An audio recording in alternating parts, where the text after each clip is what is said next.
there and welcome to DCUtv Sport.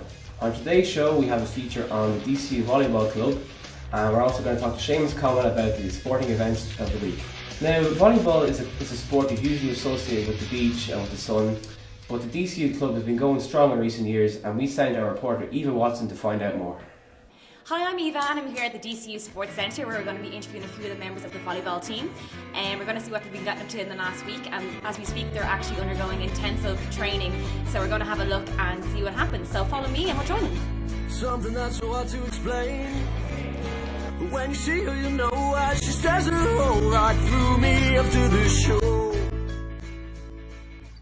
Okay, so I'm here today with the lovely Barry Meehan, who's been playing volleyball with DCU for the past 2 years. So Barry, tell us how you got involved. Well, I just joined up last year. Actually, I've been playing volleyball on a local level since I was 15. So that's about 6 years ago now. And pretty impressive. Yes, and I just joined up September before last, and never looked back. And I think now, looking around, are you one of the tallest members on the team? Yes, I think that's why they have me on the team, actually, because I'm quite tall. But as far as I'm concerned, it's because of my technique. But I play middle, which is I just stand there and kind of block the ball. But so you kind of bring something to the team. You have an edge over the other kind of members on the team because of your height, or is it kind of does it impact at all on the game because of your height as well, in a way? Yes, exactly. Yes, exactly. So Barry, tell me a little bit about your achievements. Have you gone for the intervarsities or anything this semester or last semester or before? Yes, actually the intervarsities were held last November here in DCU, and although DCU fielded a strong team, we didn't win the cup as such, but we won the plate, which is like a kind of a B league, so to speak. We are participating in the CUSA league, which is like on a national level, local clubs.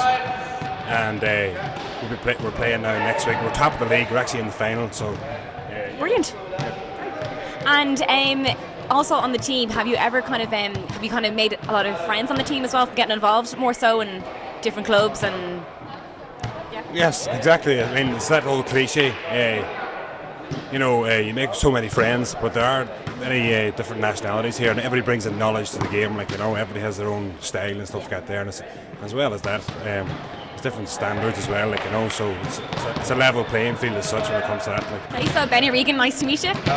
Team coach of the DCU volleyball team. Yep. And we're here today to talk about basically what are your roles involved in the DCU volleyball team. Like what does your role entail basically that you do every week? Well, the role basically entails more like try and develop people who are playing at different standards of volleyball. As you can see here, we've got many nationalities that are playing it, and they all come from different backgrounds. But a lot of them haven't played volleyball as well. So you got beginners improvers, and then you got people of a more advanced stage. So it's just basically just to try and get people, get them involved in the sport, get them involved in the club, more importantly, to create another social aspect. But more importantly for me is to try and create better players out of them.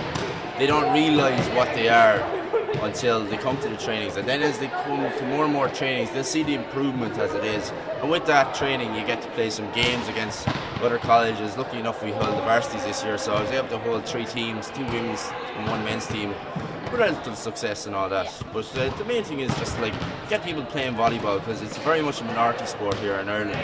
Brilliant. And can you tell me finally, Benny, what would you kind of give people advice if they felt a little bit intimidated about joining volleyball, and they were interested though, but they kind of were a bit afraid of kind of joining the actual team? Well, there's nothing to be afraid of. It's just like any other society, any club. Especially if you're a first year, you don't know. It's a whole new experience for you. With me, volleyball, I started off in college. I had to.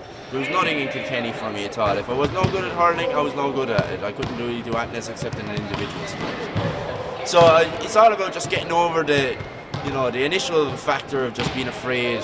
You might be afraid that you're boom, you're going to get bruises on your arms. But after a while, you toughen up, As you see, I'm just skin and bones right about here.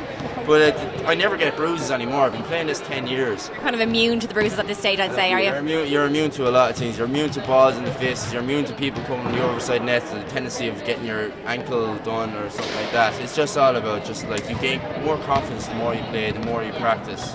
And throw yourself in the deep end, go for it, Here, with some 18-year-olds here, they're shy and reserved, and then you have to realise, okay, communication is a very big key about any team sports. So now they're actually talking.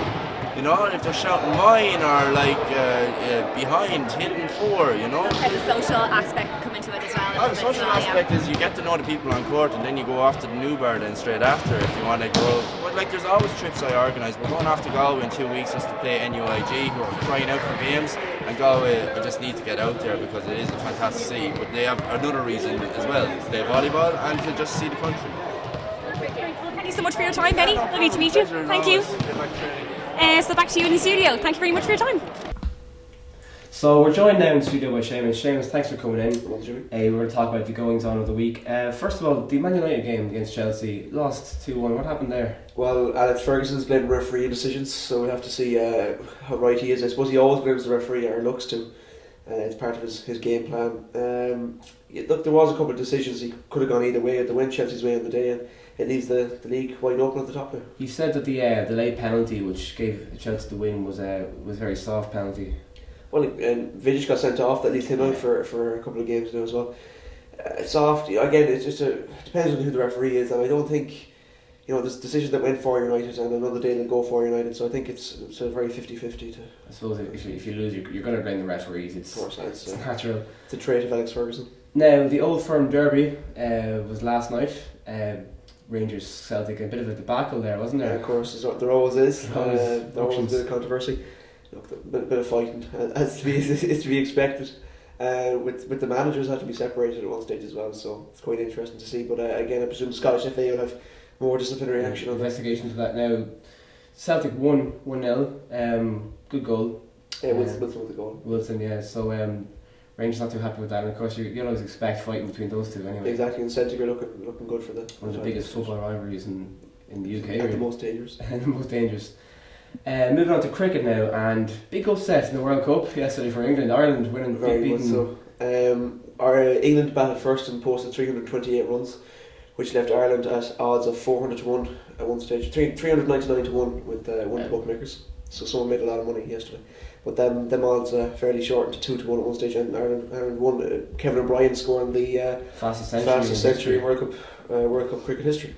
And he's actually come out today and said that if any Indian Premier League club would like to make a bid for him, he'll certainly move to India and play. That's something I expect to hear, an Irish cricket player going to play in India. I saw him batting there, so it was amazing, the runs he was making. He's getting standing ovation from the media, which was unheard of. It's amazing to think that such a small cricket team like Ireland could be one of the top cricket teams in the world. Exactly, yeah. Especially England coming off the back of a very good Ashes campaign as well, and they definitely didn't expect that. No. Now moving on to rugby, we had the Ireland-Scotland game last Sunday. Ireland again winning by the skin of their teeth. Yeah, I think the overall description of that game would be a bad team beating a worse team. Yeah. Just again, you expect to beat Scotland. We mentioned that on the show before. You expect to beat Scotland and Italy and all them. And big game coming up against England. It'll be interesting to see how we go. Ireland did everything they could to lose the game for themselves. They love making a job for themselves. Yeah, coming up again the World Cup again in the summer. Really, we need to go to Six Nations campaign to kick us off, but. We'll see. England will be a clear indication of how actually good we are. Do you think they can beat England? Well, hopefully. I think it's going to be a bit better indication of how well we actually do. I mean, the fact that they barely bet Scotland and they come up against one of the best teams in the world now. It's going to be tough, that's for sure. It'll certainly be an interesting matchup. And now we have golf now. Rory McIlroy coming out during the week and making a fairly controversial statement. Yeah, Tiger Woods won't be happy with him. Of course, they're playing each other in the Ryder Cup. Yeah, they're in the same. They're in the matchup. So he's just basically called Tiger Woods an ordinary golfer. That's not something you hear every day. No, that's certainly something that probably the worst insult you could possibly come up with for Tiger Woods of someone of his stature. Tiger Woods hasn't really been the same since the whole controversy. That's what McIlroy was alluding to. That he won't dominate the world of sport. I think that's what he was saying. He won't dominate the golf and sport anymore, and that he's playing now just like an ordinary golfer. So I think that was what he was alluding to. Well, it'll be interesting to see now what Tiger Woods comes back with to that. I think that's all we have time for. Seamus, thanks very much for coming in. Cheers. So that's all for today's show. Thanks for watching, and we'll see you back next week.